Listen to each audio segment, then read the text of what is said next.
I'm going to make a movie, I'm going to produce a movie, and I'm going to do it myself. These were Rob Reiner's words in 1984 when he first crossed over from acting to directing. He was tired of being called meathead. Tired of living in his father's shadow. What came next changed Hollywood forever. But on December 14, 2025, Rob Reiner and his wife Michelle were found stabbed to death in their $13 million Brentwood mansion. He was 78. She was 70. Their bodies were discovered by their daughter Romy after a massage therapist called saying her parents had missed their appointment. Within hours, police arrested their 32-year-old son Nick and charged him with 2 counts of first-degree murder. His bail was set at $4 million. But here's where it gets complicated. Rob left behind a fortune worth $200 million. 4 children stood to inherit it all. Tracy, Jake, Nick, and Romy. But there's a legal rule in California called the Slayer Statute.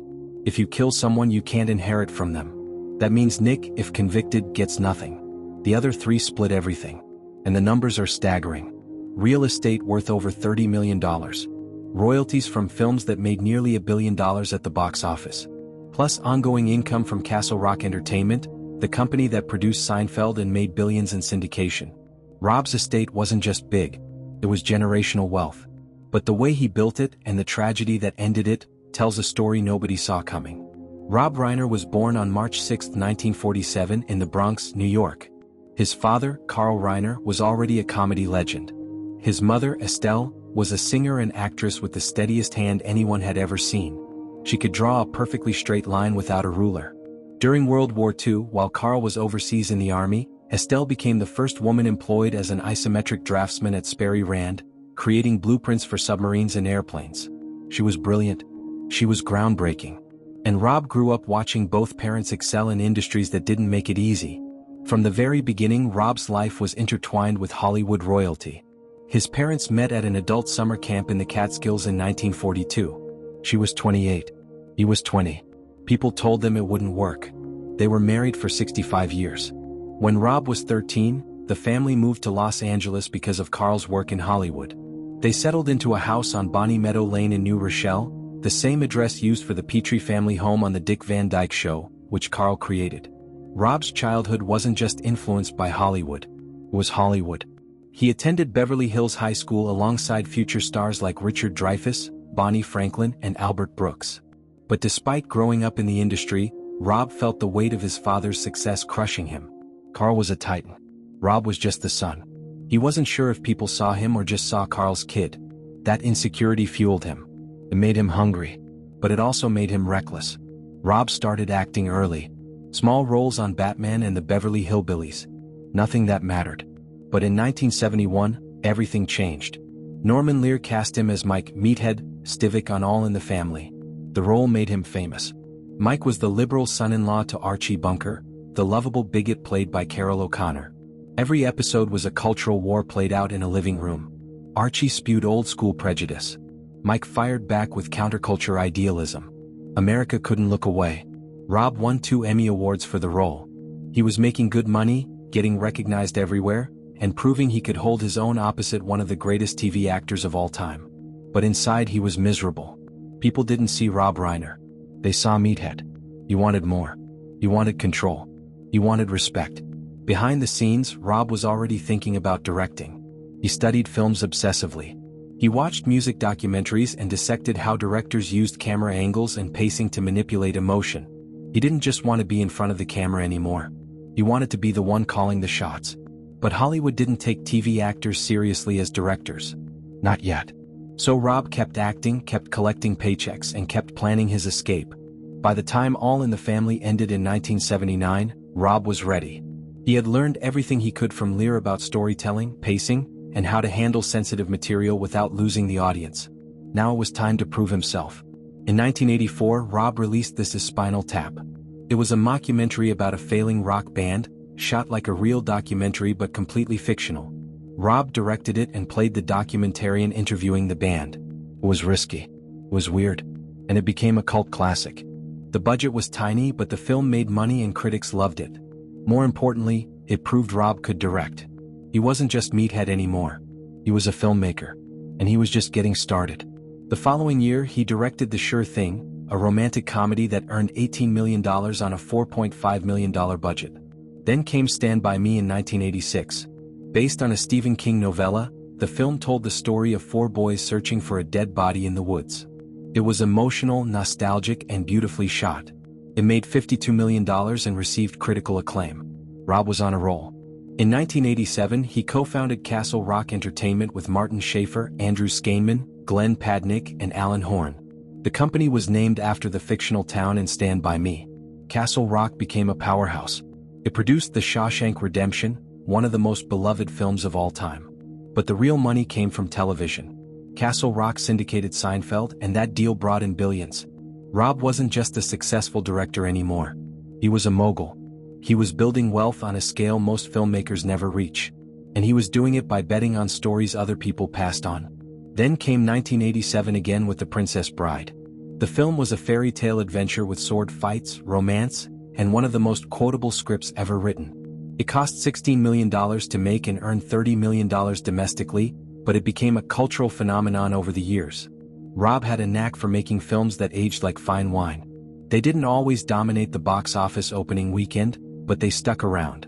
People watched them over and over. That's where the real money was. Syndication. Home video. Streaming. The Princess Bride still earns money today, decades later. And Rob's estate gets a cut. But the masterpiece came in 1989. When Harry Met Sally starred Billy Crystal and Meg Ryan as 2 friends who eventually fall in love. The script, written by Nora Ephron, was sharp, funny, and heartbreaking. Rob directed it with a light touch, letting the performances breathe. The film opened modestly, earning $1 million in its first weekend on just 41 screens. But word of mouth exploded. It expanded nationwide and finished with $93 million domestically and close to $193 million worldwide on a $16 million budget. It became one of the greatest romantic comedies in history. Critics loved it, audiences adored it, and Rob's bank account swelled. He was earning between $10 million and $18 million annually just from his directing work. Add in his Castle Rock income and Rob was set for life. But Rob didn't stop. In 1990, he directed Misery, a psychological thriller based on another Stephen King novel. Kathy Bates won an Oscar for her terrifying performance. The film was a hit. Then came A Few Good Men in 1992 with Jack Nicholson, Tom Cruise, and Demi Moore. The courtroom drama earned over $240 million worldwide. Rob had now directed 7 films in a row that were either critically acclaimed, commercially successful, or both. That kind of streak is almost unheard of. He was in the conversation with Spielberg and Scorsese. He was untouchable. But success like that doesn't last forever. And Rob's fall was coming. The mid-1990s brought cracks. North in 1994 was a disaster. Critics hated it. It made just $102,388 domestically on a $5 million budget. The Ghosts of Mississippi in 1996 flopped too, earning just $13 million on a $36 million budget. Rob's golden touch was fading. The industry was changing. Audiences wanted different stories. And Rob, who had been so good at reading the room, suddenly seemed out of step. He kept directing, but the hits were fewer and farther between. The Story of Us in 1999, Alex and Emma in 2003, Rumor Has It in 2005. None of them connected. Critics were harsh. Box office returns were worse. Rob was still rich, but his reputation was slipping. Still, Rob's earlier successes kept paying. Castle Rock had been sold in 1993 for around $160 million. Rob's cut made him wealthy beyond anything his father had achieved. He invested in real estate, buying a Beverly Hills home in 1988 for $777,500 and later selling it for $1.94 million. He also bought a mansion in Brentwood that once belonged to Henry Fonda. That house is now worth over $13 million. And then there was the Malibu Beach House, a stunning property he bought in the 1990s. It's currently valued between $15 and $20 million and was rented out for $100,000 to $150,000 per month. Rob wasn't just living well. He was building an empire. His kids would never have to worry about money. Except they did. Because family drama was brewing. Rob's personal life was always complicated. He married filmmaker Penny Marshall in 1971.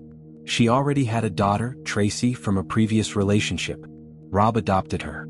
Tracy later became an actress, appearing in films like A League of Their Own. But Rob and Penny's marriage didn't last. They divorced in 1981. Rob later said the split was amicable, but Hollywood divorces rarely are. Money, egos, and career pressures tear people apart. Rob moved on. In 1989, he married Michelle Singer, a photographer. Together they had 3 sons, Jake, Nick, and Romy. Michelle came from a different world than Penny. She was quieter, more private, but she supported Rob through the ups and downs of his career. They seemed solid. They stayed married for over 35 years. Friends called them devoted. But inside the family, there were cracks nobody talked about publicly. Nick Reiner, their middle son, struggled. He battled heroin addiction for years. He went to multiple rehab facilities. He experienced homelessness. He dealt with severe mental health challenges. Rob and Michelle tried everything. Therapy, interventions, financial support. But addiction doesn't care how rich your parents are. Nick's life spiraled. He was in and out of treatment. Friends and family worried he wouldn't survive. Rob, who had built an empire and directed some of the most beloved films in history, couldn't save his own son.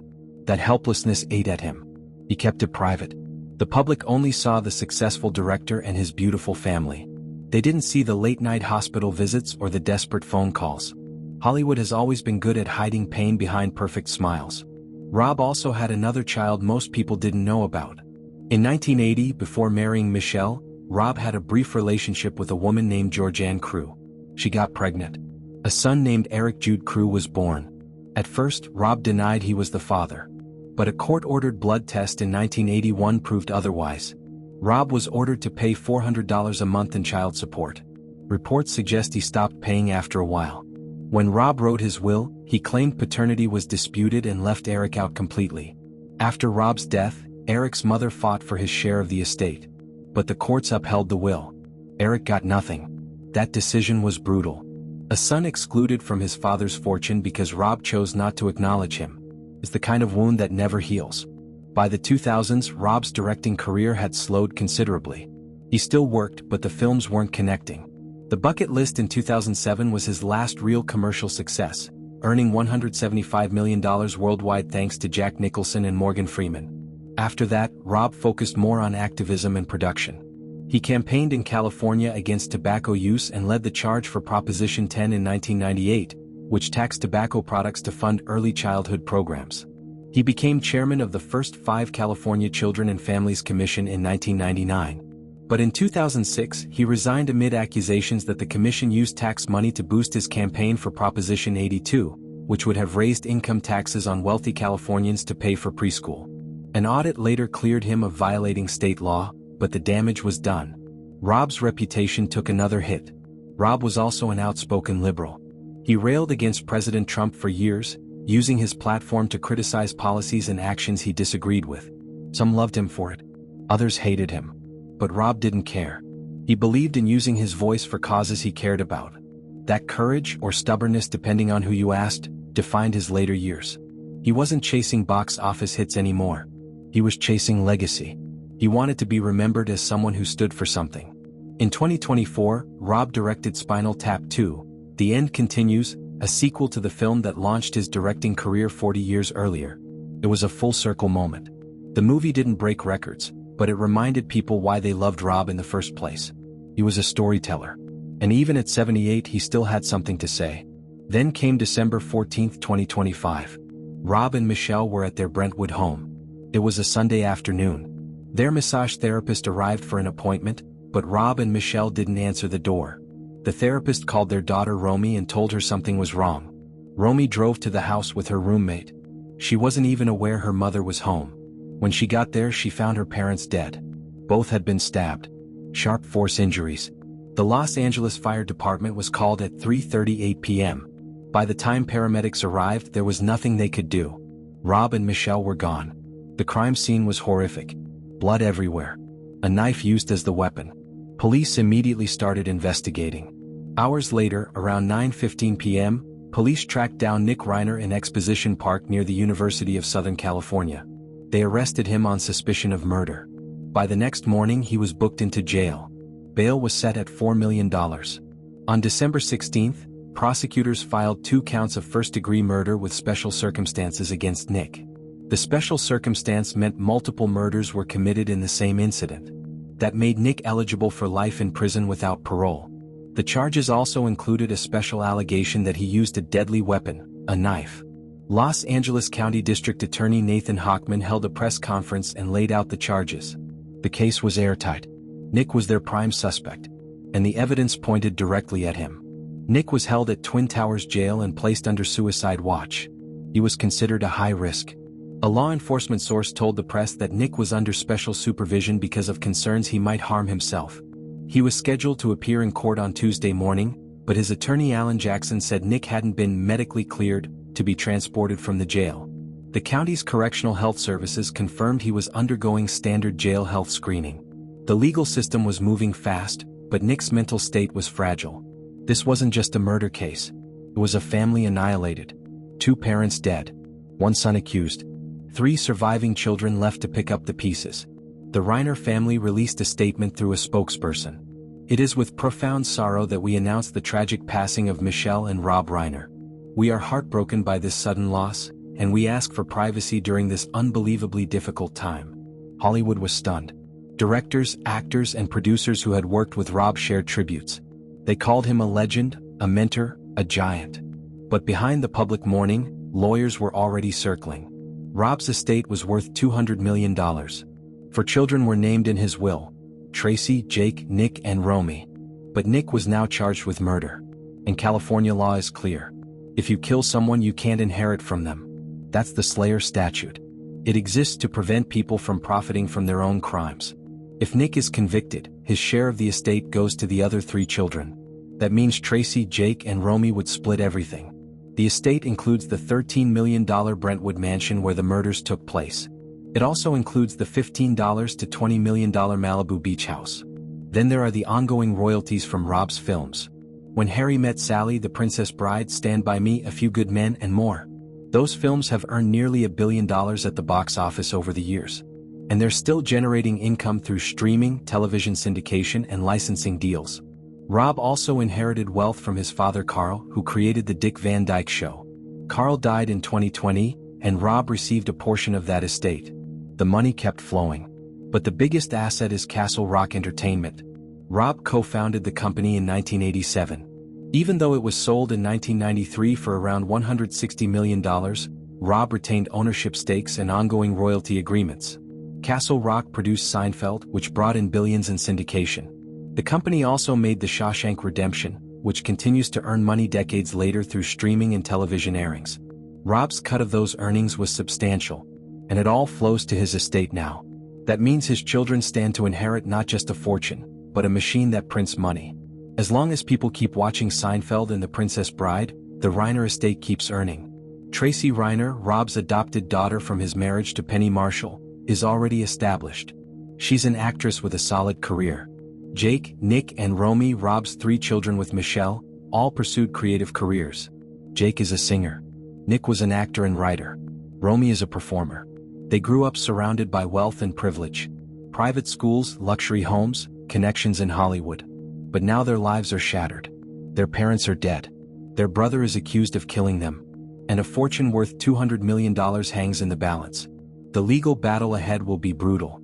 Even if Nick is convicted, there will be appeals, disputes over assets, and questions about who gets what. Rob Reiner's story is a tragedy in every sense. He was born into Hollywood royalty. He fought to escape his father's shadow. He became one of the most successful directors of his generation. He built a fortune that would last generations. But he couldn't save his own son. And in the end, that son allegedly took everything from him. The mansion, the money, the legacy, none of it mattered when the knife came out. Rob and Michelle died in the home Henry Fonda once owned, surrounded by wealth and memories. Their children will inherit millions. But they'll never get their parents back. And Nick, if convicted, will spend the rest of his life in prison, haunted by what he did. Hollywood will remember Rob as the director of When Harry Met Sally and The Princess Bride. But his family will remember him as the father who tried and failed to save his son.